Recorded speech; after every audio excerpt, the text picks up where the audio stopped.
Hello everyone. This is our lecture 5 on distributed operating system. In previous lecture we covered all the introductory part like what is introduction to operating system, introduction to distributed system. After that we covered issues and goals of distributed operating system, why distributed system are so popular now these days. We have already covered that topic. After that we covered types of distributed system. After that we covered models of distributed system.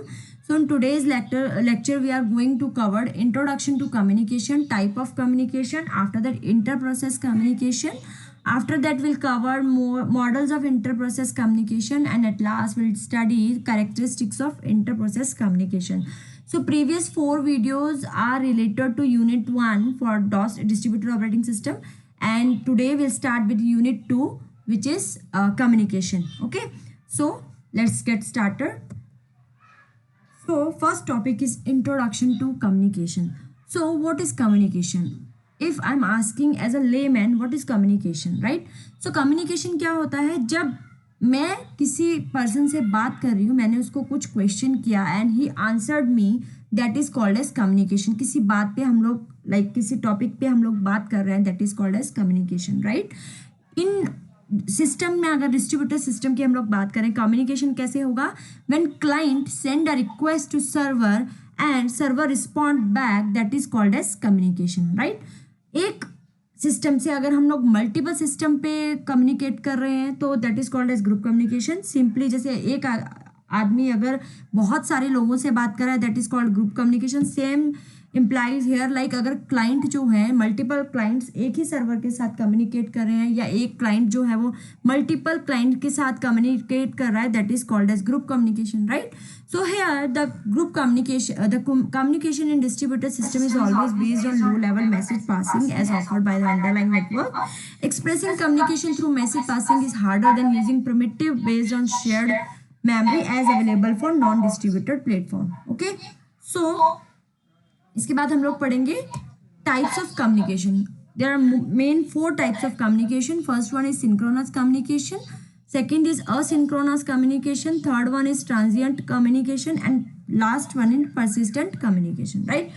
So synchronous communication, अगर हम आपने मेरा last video देखा होगा, उसमें मैंने आपको synchronous और असिंक्रोनस में डिफरेंस बताया था, राइट? सिंक्रोनस जब होता है तो मतलब जब सिंक्रोनस की एक बात आ जाती है तो लाइक एक टाइम बाउंड रहेगा उस चीज़ में, हमेशा एक टाइम बाउंड रहेगा. ये हमेशा यू शुड रिमेंबर कि सिंक्रोनस क्या है, असिंक्रोनस क्या है, ठीक है? सिंक्रोनस में क्या होता है? जब एक टाइम बाउंड रहता है, कुछ लिमिट्स दे दी जाती हैं टाइम की, दैट इज सिंक्रोनस. और असिंक्रोनस जिसमें टाइम का कोई बाउंड नहीं होता है, ठीक है? So here synchronous communication is this communication happens when message can only be exchange in real time. It required the transmitter and receiver are present in the same time and or space. Example of synchronous communication are phone calls or video meetings, right? Phone calls में क्या होता है? When we call someone तो वो phone उठाएगा, right? मतलब receiver भी same time पे प्रेजेंट होगा, and I am the transmitter, I am the sender, तो मैं भी सेम टाइम पे वहां पे प्रेजेंट रहूंगी, तभी हम दोनों आपस में बात कर पाएंगे. Got it? Like video call में हम दोनों सेम टाइम पे प्रेजेंट रहते हैं, इसी वजह से हम लोग वीडियो कॉल कर पाते हैं, राइट? अगर मैं इधर से प्रेजेंट हूँ, उधर से वीडियो कॉल उठ नहीं रही है, तो that is not synchronous communication. और सिंक्रोनस कम्युनिकेशन में एक टाइम पीरियड के लिए हम लोग बात करते हैं, राइट? एक टाइम पीरियड सेट होता है. जब हम फोन करते हैं तो एक टाइमर चलता है, इस टाइम से इस टाइम तक हम लोग बात करते हैं, ठीक है? और इसका एग्जाम्पल फोन कॉल कैसे हुआ? क्योंकि दोनों ही at the same time both are present, right? This type of communication happen only when real time exist. मतलब रियल टाइम, उस टाइम पे दोनों ही प्रेजेंट रहेंगे, ठीक है? रियल टाइम में मतलब एक्चुअल टाइम में ये सिंक्रोनस कम्युनिकेशन काम आती है, ठीक है? After that second point is asynchronous communication. So this communication happens when information can be exchanged independent of time. It does not require the recipient immediate attention, allowing them to respond to the message at their convenience. Example of asynchronous communications are email, updating of database entry, and bank transfer online forms. Right? So as I already told you, synchronous में क्या होगा? It has some time bound, right? In asynchronous, there is no time bound. This type of communication happens when information can be exchanged independent of time, right? ये कब होगा? जब recipient ने तो अपना मेल या मैसेज भेज दिया, बट ज़रूरी नहीं है कि उस टाइम पे जो हमारा ट्रांसमीटर ने तो अपना मैसेज भेज दिया, बट इट नॉट कंपल्सरी कि जो हमारा रेसिपेंट है वो भी उस टाइम पे एक्टिव होगा। जैसे कि हम लोग मेल भेजते हैं, ईमेल्स हम लोग भेजते हैं, तो हम अपना ईमेल टाइप करके भेज देते हैं। इट्स नॉट नेसेसरी कि जो सेकंड बंदा है जिसको हमने ईमेल ट्रांसफर किया है वो भी उस टाइम पे प्रेजेंट होगा, राइट? He can check any time, जब भी उसको टाइम लगेगा he can check his mails.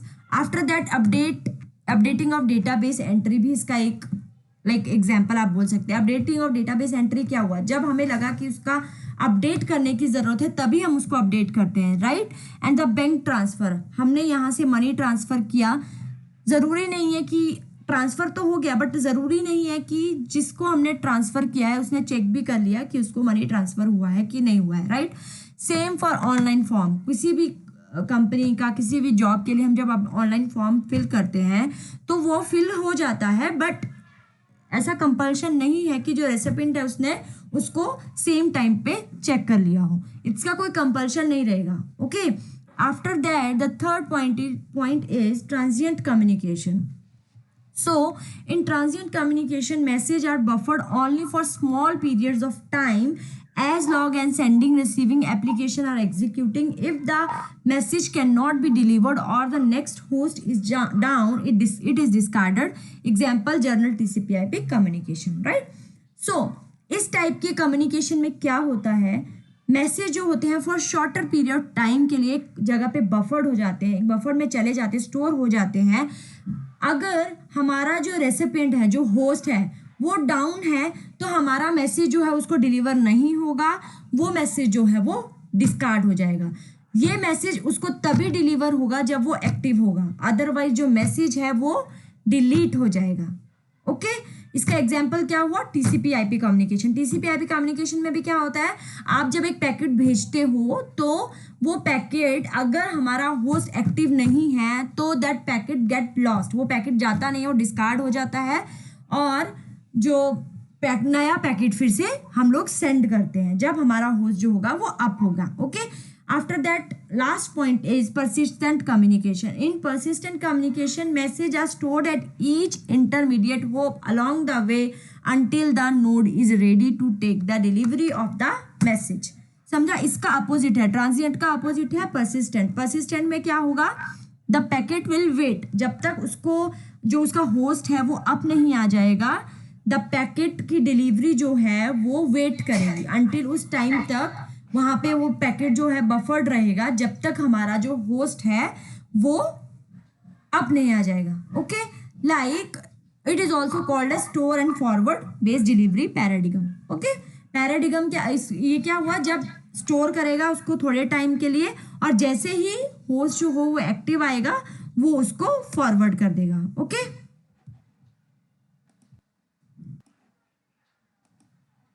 Okay, जो नेक्स्ट टॉपिक है that is inter process communication. So what is inter process communication?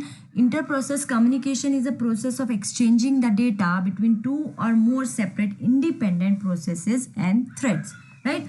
IP is a process of exchanging the data between two or more independent process in distributed environment is called as inter-process communication. So inter-process communication में क्या है, मैंने आपको अलग अलग definitions बना के दी हैं जो आपको ज़्यादा इजी लग रही है, जो आपको ज़्यादा आपको रिमेंबर याद रखना उसको ज़्यादा इजी हो रहा है, you can write that definition in your exam, okay? So मैंने इसमें मल्टीपल डेफिनेशंस इसीलिए टाइप किए हैं ताकि समटाइम क्या होता है किसी को एक डेफिनेशन समझ ना आए तो he can choose the second one, okay? So inter process communication is a process of exchanging the data between two or more separate independent process and thread, ठीक है? जब दो सेपरेट प्रोसेस जो हैं वो डेटा को एक्सचेंज करती हैं that is called as inter process communication. The process में बी रनिंग ऑन सिंगल और multiple computer connected by the network. जो प्रोसेसेस हैं वो हमारे एक कंप्यूटर भी हो सकती हैं, मल्टीपल कंप्यूटर पे भी हो सकती हैं, ठीक है? इंटर प्रोसेस कम्युनिकेशन और inter process communication refer specially the mechanism on operating system provide to allow the process to manage Share data, typically application can use IPC characterized as client and server, where the client request data and server respond to the client request. So basically क्या होता है यहाँ पे हमें जो समझना है, that is what is process, मतलब process क्या होगा. So there are two kinds of process. First one is independent process and second one is cooperative process. So cooperative processes कौन सी होती है, जो एक दूसरे के साथ मिलजुल के काम करती हैं, और जो इंडिपेंडेंट प्रोसेसेस होंगी वो इंडिपेंडेंट होंगी. इंडिपेंडेंट का क्या मतलब हुआ, if one process is get failed he cannot affect the second process. And जो cooperative होती है उसमें क्या होगा, if one process get failed then it can affect second one. Okay, understood the difference between independent और cooperative processes. ठीक है. So as the name implies independent. Independent का क्या मतलब हुआ, उसको किसी के साथ मतलब नहीं है, वो अपना काम करेगी. अगर उसका काम फिनिश हो जाता है तो वो अपना प्रोसेस जो है वो बंद हो जाएगी, उससे किसी को कोई इफेक्ट नहीं होगा. और जो हमारा कोऑपरेटिव हुआ उसमें क्या होगा, वो मेमोरी शेयर करेंगी. राइट, क्या जब भी उनको आपस में कम्युनिकेशन करना होगा तो वो मेमोरी को शेयर करेंगी. ठीक है. इसमें आपको आगे मैं मॉडल बताऊंगी जिससे आपको ये ज्यादा क्लियर होगा कि शेयर्ड मॉडल कौन सा हुआ, इंडिपेंडेंट मॉडल कौन सा हुआ. ओके. सो एक और मैंने आपको ये सारी डेफिनेशंस बना के दी हैं. ठीक है. It is a set of programming interface which allow a programmer to coordinate activity among various program processes which can run concurrently in an operating system. This allow a specific program to handle many user requests at the same time. जो कि मैंने आपको पहले भी बताया, independent और coordinating. जो programmers हैं, जो एप्लीकेशन है, जब आपस में मिलके काम कर रही हैं, ठीक है, जो एक प्रोसेस दूसरे को इफेक्ट नहीं कर रही है, that is called as cooperative. ठीक है. Process executing concurrently in the operating system might be either independent process और कॉर्पोरेटिंग प्रोसेस, जो कि मैंने आपको पहले ही समझा दिया. सो मेनली आपको क्या समझ आना चाहिए, ये तो डेफिनेशंस है सारी. मेनली क्या समझ आना चाहिए कि जब प्रोसेस होती है वो कंकरेंटली जब काम कर रही होती है तो दो टाइप की प्रोसेस बन जाती है. एक होती है इंडिपेंडेंट प्रोसेस, ठीक है, और एक होती है कॉर्पोरेटिंग प्रोसेस. तो इंडिपेंडेंट में क्या होगा, it will not affect other process, right? And cooperating में क्या होगा, if one process get failed it will affect the second one. Okay, so there are numerous reasons for providing an environment or situation which allow process cooperation. बहुत से ऐसे reason है जिससे हमें allow होता है, कॉर्पोरेशन जो होता है किसी भी प्रोसेस या सिचुएशन में अलाउ होता है. First one is information sharing. ठीक है. Since some user may be interested in the same piece of information, for example a shared file, you must provide a situation for allowing concurrent access to that information. Sometime क्या होता है, दो से ज्यादा user हैं, उनको एक ही जो रिसोर्स है वो एक्सेस करना होता है, तो इस सिचुएशन में आप उसको एक शेयर्ड मेमोरी प्रोवाइड कर सकते हैं. ठीक है. आफ्टर दैट सेकेंड जो रीजन है that is computational speed up. If you want a particular work to run fast, you must break it into subtasks where each of them will get executed in parallel with two other tasks. Note that such a speed up can be attained only when the computer has compound or various processing element like CPU. And कोई भी काम है, अगर आप, मैं यहाँ पे distributed system की बात ही नहीं कर रही हूँ, आई एम टॉकिंग अबाउट बिल्कुल नॉर्मल लेमैन की लैंग्वेज में. कोई भी काम है, अगर आपको वो काम को आप सब टास्क में डिवाइड कर देते हैं तो ऑटोमेटिकली जो आपका काम है, जो प्रोजेक्ट है, उसका जो स्पीड है वो बढ़ेगा, जो कंप्यूटेशनल स्पीड है वो इंक्रीज होगा. राइट. अगर आप एक बहुत बड़े सेट ऑफ क्वेश्चंस हैं, उनको अगर आप छोटे छोटे पार्ट्स में डिवाइड कर दोगे और सॉल्व करोगे तो वो चीज़ भी जो है वो बहुत ईजी हो जाएगी. फॉर एग्जाम्पल हम लोग इंजीनियरिंग के स्टूडेंट्स हैं. ओके. सो इंजीनियरिंग स्टूडेंट्स को हम लोगों को फाइनल ईयर में एक प्रोजेक्ट दिया जाता है. अगर हम लोग वो प्रोजेक्ट को अलग अलग पार्ट में डिवाइड करके जल्दी से जल्दी सॉल्व करें, अलग अलग उनके मॉड्यूल्स बना दें, तो जो प्रोजेक्ट है वो ज़्यादा जल्दी कवर होता है. Right. So next point is modularity. You may want to build the system in modular way by dividing the system function into split processes or thread. Same मैंने आपको बताया, जैसे हम अपना प्रोजेक्ट को छोटे पार्ट्स में डिवाइड करेंगे, मॉड्यूल्स बना देंगे, उससे क्या होगा, जो हमारा प्रोजेक्ट है वो जल्दी कंप्लीट होगा. Okay. After that next point is convenience. Even a single user may work on many task at a time. For example a user may B editing, formatting, printing and compiling in parallel. ठीक है. हो सकता है जो developer है, जिसे हमने modules बना दिए, हो सकता है कि डिजाइनर ने अपना काम खत्म कर दिया, so he can help the developer, right, और he can develop in connectivity, so convenience के according he can choose his work, right, so ये हो गया कन्वीनियंस, ठीक है। Working together with multiple processes require an inter process communication method which allow them to exchange data along with various information. There are two primary model of interprocess communication. First one is shared memory and second one is message passing, ठीक है। So interprocess communication के दो models हैं जो कि बहुत important है, shared memory and message passing, क्योंकि शेयर्ड मेमोरी पे ही लाइक अगर आप एग्जाम की बात करो तो बहुत बड़े बड़े लाइक 10 मार्क्स के क्वेश्चन समटाइम पूछे जाते हैं। सो प्लीज बी अवेयर कि ये वाले जो शेयर्ड और मैसेज पासिंग है या आईपीसी का जो क्वेश्चन है वो आप अच्छे से लाइक स्टडी करो ताकि एग्जाम में फिर आपको जाके कोई प्रॉब्लम ना हो। Okay, so first model is shared memory, ठीक है। Shared memory in interprocess communication through shared memory is concept where two or more processes can access the common memory and communication is done by the shared memory where changes made by one process can viewed by another process. Okay, so इसमें क्या होगा, one particular section of this shared memory, this is shared memory, okay, one particular section of shared memory is shared by these processes for communication and for sharing information. Okay, so if process A want to communicate with process 2, okay, so this particular memory will be used for communication. Okay, for example process 1 को process 2 के साथ communicate करना है, ठीक है। तो process 1 क्या करेगा, यहाँ पे shared memory में कोई भी जो मैसेज है उसको राइट करेगा, राइट मतलब प्रोड्यूस करेगा, ओके, और वो यहाँ पे शेयर मेमोरी में उसको रख देगा, ठीक है। And process 2 will read that, okay, so process 2 क्या करेगा, वो शेयर्ड मेमोरी से उसको रीड करेगा। सो प्रोसेस 2 क्या हो गया, कंज्यूमर हो गया, ओके। तो दोनों को कम्युनिकेशन करने के लिए क्या जरूरी है, शेयर्ड मेमोरी, दोनों क्या करेंगे, शेयर्ड मेमोरी को एक्सेस करेंगे। इसको समझने के लिए हम एक एग्जाम्पल समझते हैं।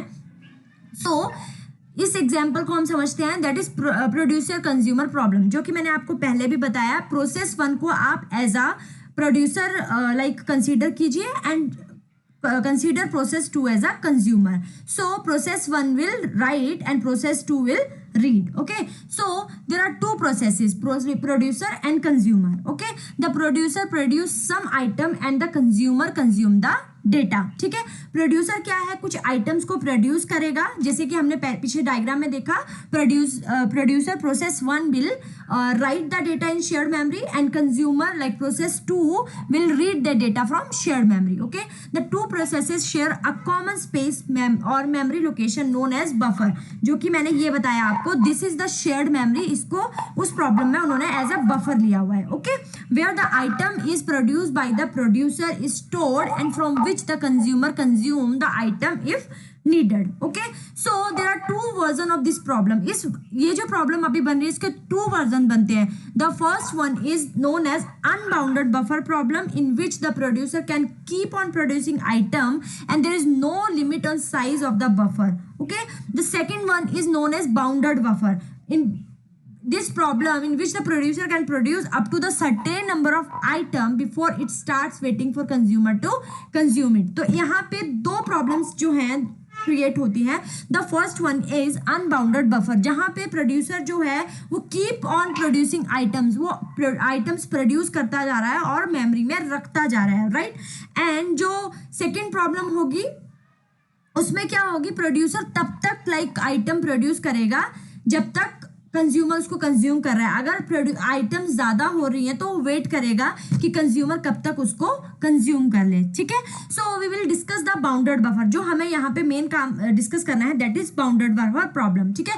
First the producer and the consumer will share some common memory, then the producer will start producing items, ठीक है। पहले क्या होगा, they will share a common memory and then the producer will start producing the item.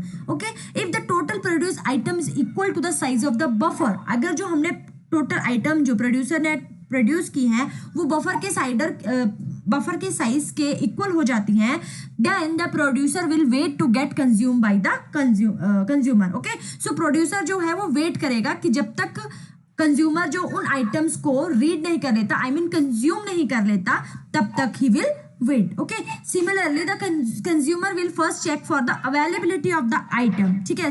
उसके बाद उससे वैसा ही जैसे कंज्यूमर भी चेक करेगा कि जो आइटम उसको चाहिए, the item he wants to read, उसकी अवेलेबिलिटी क्या है। If no item is available then consumer will wait for producer to produce it. If there are item available, consumer will consume it. So it's a very simple, very famous example for shared memory. आप ये exam में लिखेंगे then you will definitely get good marks. Okay? So ये हो गया हमारा shared memory, ठीक है। तो शेयर्ड मेमोरी को सिंपल टर्म में भी हम कैसे समझ जाएंगे, प्रोसेसर ए जो है अगर उसको प्रोसेस 2 के साथ कम्युनिकेट करना है, then one particular section of shared memory is shared by processes for communication and for shared memory. Okay, understood?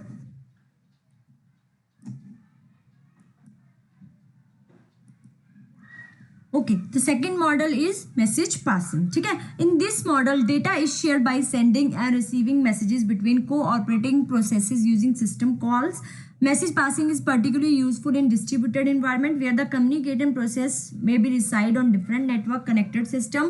Message passing architecture are usually easier to implement but also usually slower than shared memory architectures, ठीक है।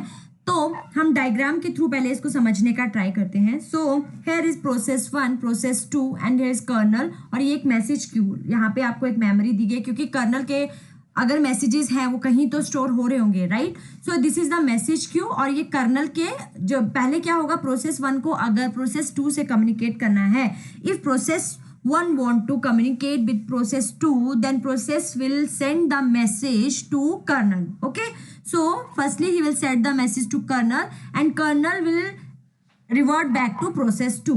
Okay, so क्या होगा, process 1 ने कोई message generate किया, for example M1 जो है वो जनरेट हुआ। Okay okay, this is the different one, let me show you, एक मिनट है ना। ओके, सो ये थोड़ा सा यहाँ पे प्रॉब्लम हो गया था, मैंने नीचे को एरो डाल दिया था। सो इसमें क्या होगा, if process A want to communicate with process 2, then process A will send the message to kernel. Okay, firstly kernel के पास मैसेज आएगा एंड कर्नल को उसका एक एड्रेस मिलेगा कि ये जो है वो मैसेज किसके लिए है। If the message is for process 2, that kernel will revert this message to process 2। Okay, so इसमें क्या होता है, मैसेज पासिंग में बेसिकली क्या होता है, जो मैसेज होते हैं, जो इन्फॉर्मेशन होती है, that is carried by messages, ठीक है। इस चीज में आप इस मॉडल में आपको एक चीज याद रखनी है, sender and receiver. Okay, sending end receiver में क्या होगा, sender is a producer and receiver is a consumer, ठीक है। इसमें क्या होगा, मैसेज के थ्रू आपका जो डेटा है या रिसोर्सेज है या जो भी इंफॉर्मेशन है वो पास होगी। कम्युनिकेशन किसके थ्रू होगा, मैसेजेस के थ्रू, ठीक है। सो बेसिकली क्या होगा, P1 if P1 want to communicate with process 2, then he will send message to kernel and kernel will revert back to process 2। इस टाइप पे कम्युनिकेशन होगा, understood. So the message size can be fixed और of variable size. Message का size जो है वो fix भी हो सकता है, उसका साइज वेरिएबल भी हो सकता है। If it is of a fix size it is easy for an OS designer but complicated for programmer. If it is variable size then it is easy for programmer but complicated for OS designer. A standard message have 2 parts, header और body. Message के 2 parts होंगे, header और body. Header में क्या होगा, उसका information होगा कि ये किसके लिए है एंड एक्चुअली उसका आइडेंटिफिकेशन नंबर, ये चीजें होंगी सारी। डेस्टिनेशन आईडी होगा, सोर्स आईडी होगा एंड जो बॉडी उसमें होगा उसमें एक्चुअल जो मैसेज होगा वो होगा, ठीक है। So you can see here the header part is used for storing messages type, destination ID, store ID, message length and control information, right?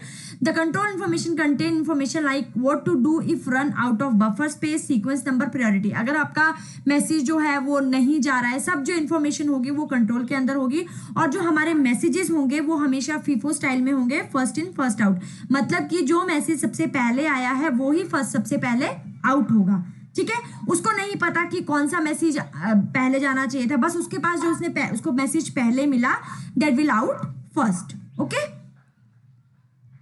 Okay, the next point is difference between shared memory and message passing, ठीक है।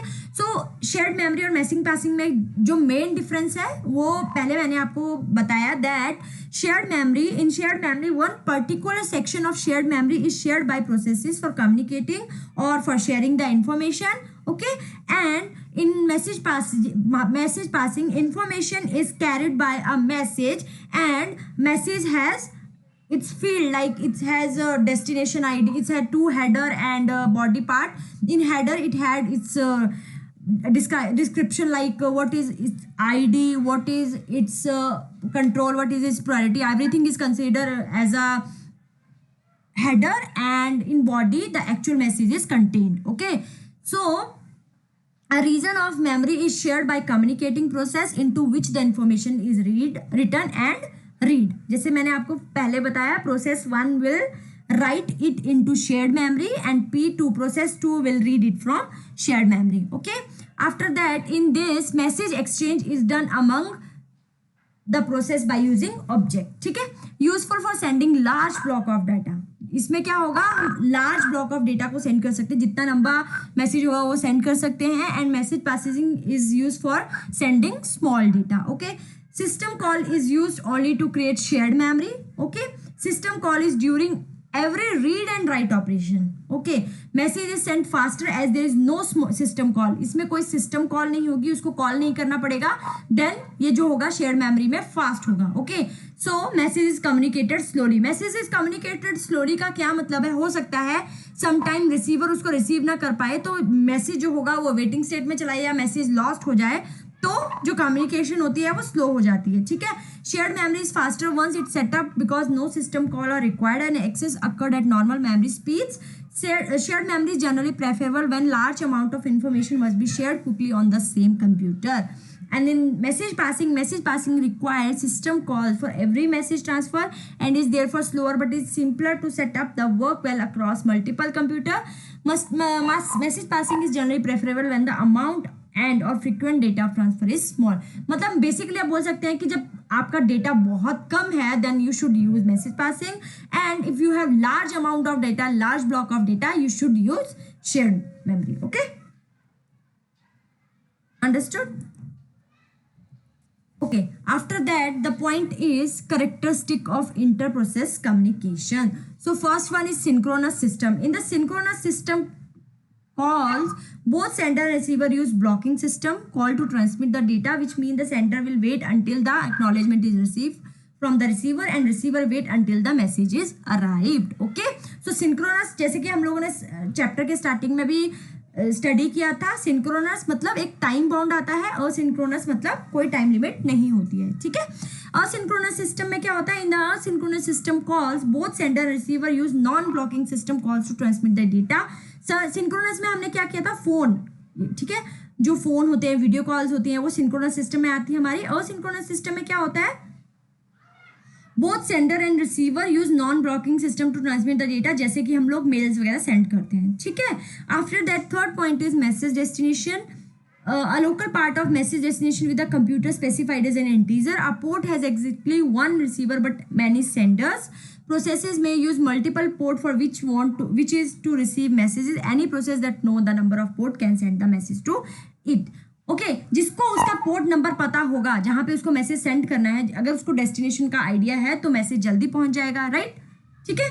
After that integrity. Message must arrive without corruption and duplication to the destination. Integrity का क्या मतलब है, जो message हमने बनाया है, जो मैसेज हमने स्टार्टिंग में बनाया था, जो पैकेट हमने स्टार्टिंग में बनाया था, वो जो है विदाउट करप्ट हुए या उस पर कोई अटैक ना हो या कोई डुप्लीकेसी ना हो डेटा में, वैसा ही डेस्टिनेशन तक पहुंचना चाहिए, ओके.